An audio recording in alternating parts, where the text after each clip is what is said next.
बेटियां एक ऐसा सुख, एक ऐसा तोहफा, जब ऊपर वाला किसी बंदे पर ज्यादा मेहरबान होता है, जब ज्यादा खुश होता है तो उसे बेटी के सुख से नवाजता है। तो इन्हीं बेटियों के नाम, इन बहनों के नाम ये पोस्ट शेयर कर रहा हूं। इसे पूरा सुनकर शायद आपका मन भर आएगा। बेटी जब शादी के मंडप से ससुराल जाती है तब पराई नहीं लगती, मगर जब वो मायके आकर हाथ मुंह धोने के बाद सामने टंगे टवल के बजाय अपने बैग से छोटा सा रुमाल निकालकर मुंह पोंछती है तब वो पराई लगती है।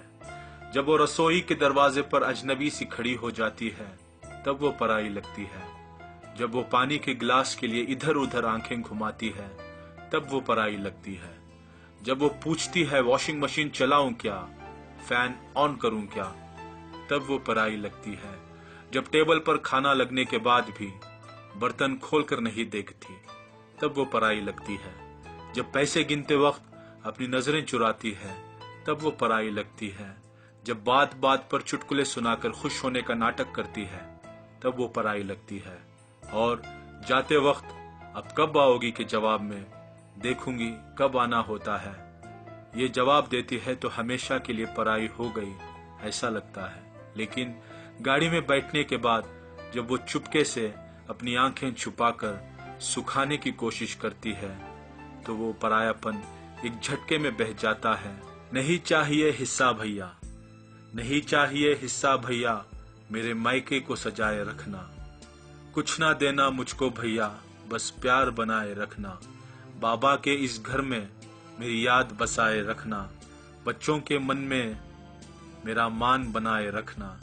बेटी हूँ सदा इस घर की, ये सम्मान सजाए रखना।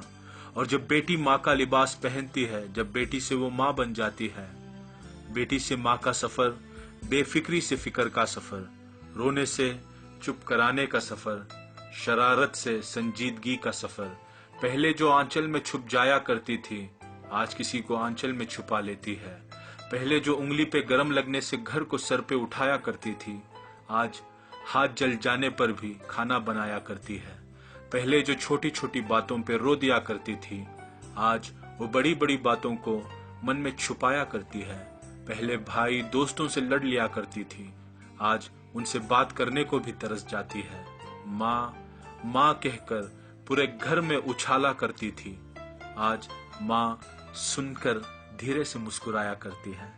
10 बजे उठने पर भी जल्दी उठ जाना होता था आज 7 बजे उठने पर भी लेट हो जाया करती है। खुद के शौक पूरे करते करते ही साल गुजर जाता था आज खुद के लिए ये कपड़ा लेने को तरस जाया करती है। पूरे दिन फ्री होके भी बिजी बताया करती थी, अब पूरे दिन काम करके भी काम चोर कहलाया करती है। एक एग्जाम के लिए पूरे साल पढ़ा करती थी, अब हर दिन बिना तैयारी के एग्जाम दिया करती है। न जाने कब किसी की बेटी किसी की माँ बन गई, कब बेटी से माँ के सफर में तब्दीली हो गई, न जाने कब बेटी बड़ी हो गई। बेटी है तो आज है, बेटी है तो कल है, बेटी अनमोल है। बहुत प्यारी होती है बेटियां, न जाने क्यों बोझ लगती है बेटियां। वो बेटी ही थी जो देवी के रूप में नजर आई, वो बेटी ही थी जिसने पैगंबर के वंश को बढ़ाया। बेटियां बोझ नहीं होती, बेटियां घर की लक्ष्मी होती हैं, बेटियां घर की बरकत, घर की रहमत होती हैं। बेटियों को इज्जत दो, बेटियों को प्यार दो। सुनने के लिए शुक्रिया। अगर पोस्ट अच्छी लगे, पोस्ट पसंद आए तो इसे शेयर करें और हर बेटी तक पहुंचाएं, हर बाप तक पहुंचाएं, हर माँ तक पहुंचाएं, हर भाई तक पहुंचाएं।